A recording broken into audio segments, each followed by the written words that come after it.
आज की थीम जो है वो हमने रखी है रियल इस्टेट। रियल इस्टेट के अंदर हम देख रहे हैं काफ़ी ज़्यादा जो है काफ़ी वोलेटिलिटी रही है, काफ़ी टूटे। अब आज तो अच्छी खासी रिकवरी है यहाँ पर। एक एक करके सर हम जो है आपके पास लेकर के आएंगे। सबसे पहले हम आज के जो पहली कंपनी लेकर के आना चाह रहे हैं वो इस क्षेत्र की दिग्गज कंपनी डीएलएफ। डीएलएफ पे आपका व्यू जानना चाहेंगे। अभी क्या करना चाहिए डीएलएफ में, जिनके पास है उनके लिए भी, और जो लोग रियल एस्टेट सेक्टर में अपॉर्चुनिटी ढूंढ रहे हैं उनके लिए भी क्या सलाह रहेगी। आज 2.25% के आसपास की मजबूती है, 674 के आसपास का लेवल। आपकी टिप्पणी।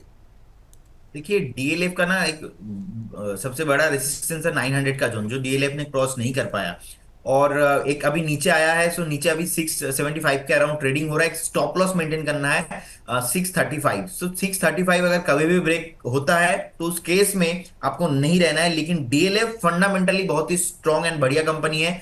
1,60,000 करोड़ के आसपास इनका जो है मार्केट कैपिटल है। और पी भी बहुत शानदार लोअर वैल्यूएशंस पे है। और प्रॉफिटेबिलिटी भी बहुत अच्छा है। 4,000 करोड़ रियल एस्टेट में 4,000 करोड़ का प्रॉफिट है इनके पास। सो प्रोमोटर होल्डिंग भी 74% है। तो प्रोमोटर होल्डिंग बहुत ही अट्रैक्टिव है, क्योंकि आई बिलीव कि अगर प्रोमोटर के पास ही स्टॉक नहीं रहेगा खुद का, तो कैसे कंपनी बढ़िया हो सकता है। तो प्रोमोटर के पास इतना अच्छा एक होल्डिंग है। सो मुझे नंबर वन है कंपनी।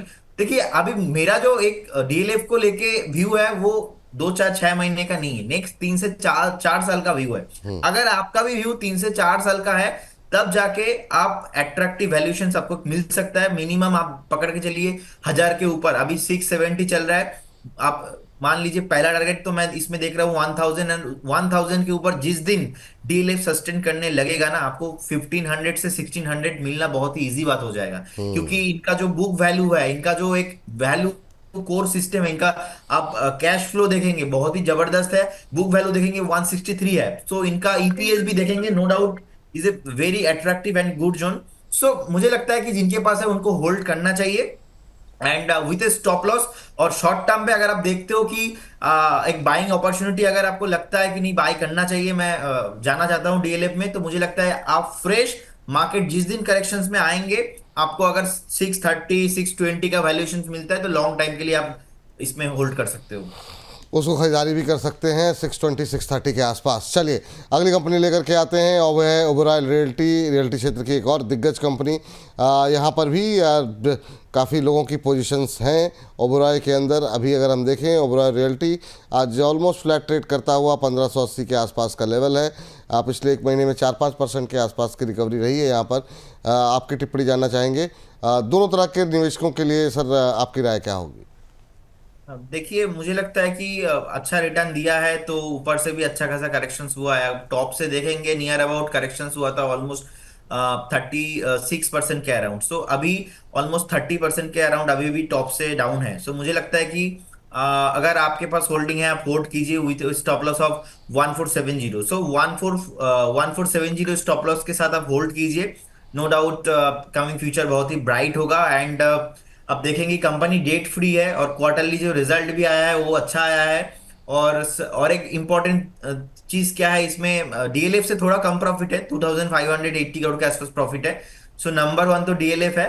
तो उसके कंपेयर में अगर हम देखेंगे कि सेकंड, मैं इसको अभी 100 में से 70 दूंगा, और डीएलएफ को मैं 100 में 95 99 दे सकता हूँ, इतना जी। है। तो बेसिकली सर होल्ड करना चाहिए, अच्छा कंपनी है, चार्ट में आपको फॉलो करना चाहिए। आपका स्टॉप लॉस होना चाहिए 1470। कल बड़ी गिरावट रही सर रियल एस्टेट के शेयरों में, बीच में भी काफ़ी गिरावट रही थी। एक शेयर जिसको कल काफ़ी टूटा था अच्छी खबर के बावजूद, वो था गोदरेज प्रॉपर्टीज़। गोदरेज प्रॉपर्टीज़ पे हाल ही में कई सारे ब्रोकरेज हाउसेस की रिपोर्ट्स भी रही। अभी अगर हम देखें 2-2.25% के आसपास की मजबूती देखने को मिल रही है। इस शेयर ने भी अगर हम देखें तो 3-4% का रिटर्न दिया है एक महीने के अंदर। लेकिन यहाँ पर जो खबर थी कल, इन्होंने करीब 2,000 करोड़ के आसपास की बिक्री के नंबर्स जारी किए थे। इसमें 275 जो है फ्लैट्स जो है वो नोएडा प्रोजेक्ट में इन्होंने बेचे हैं। आपकी टिप्पणी क्या रहेगी सर गोदरेज प्रॉपर्टीज़ को लेकर के। क्या यहाँ पे क्या बेटर दिखाई दे रहा है ओबरॉय से, या फिर क्या सलाह रहेगी आपकी। देखिए इनका प्रॉफिट भी थोड़ा कम है, और ओवरऑल से, और ज्यादा नीचे भी आया है, और वॉलेटाइल भी रहता है क्योंकि बीटा हाई है बहुत। ऑलमोस्ट 43% नीचे आया है टॉप से। अभी अच्छा वैल्यूएशंस पे मिल रहा है क्योंकि अभी एक बेस बना रहा है गोदरेज प्रॉपर्टीज। तो मुझे लगता है कि ये जो 2050 से लेके 2020 का एक रेंज है, सो मुझे लगता है एक अच्छा वैल्यूएशंस पे है। लेकिन अगर मैं बात करूंगा आज के डेट के हिसाब से, तो डीएलएफ मेरे लिए सबसे बेटर रहेगा क्योंकि इनका मार्केट कैप प्रॉफिटेबिलिटी ज्यादा नहीं है। देखिए नाम के आगे तो गोदरेज लिखा है, नो डाउट ब्रांड है, लेकिन फिर भी मैं जाना चाहूंगा डीएलएफ के साथ क्योंकि जिनका बुक वैल्यू, कैश पॉजिटिव सब कुछ है, मैं वहां पे जाना चाहूंगा। ठीक है सर। इस बीच अगली कंपनी लेकर के आते हैं, वो है लोढ़ा डेवलपर्स। यहाँ पर भी लोगों मिड कैप में काफ़ी ज़्यादा अट्रैक्शन जो है लोगों का रहता है, निवेशकों का खास तौर से। कई सारी खबरों में लगातार रहा है, बैंगलोर से लेकर कई जगहों पे नई नई प्रॉपर्टीज़ को लेकर के हम इसे खबरों के खेल में शामिल करते रहे हैं। अभी जो है 3.25% की मजबूती देखने को मिल रही है।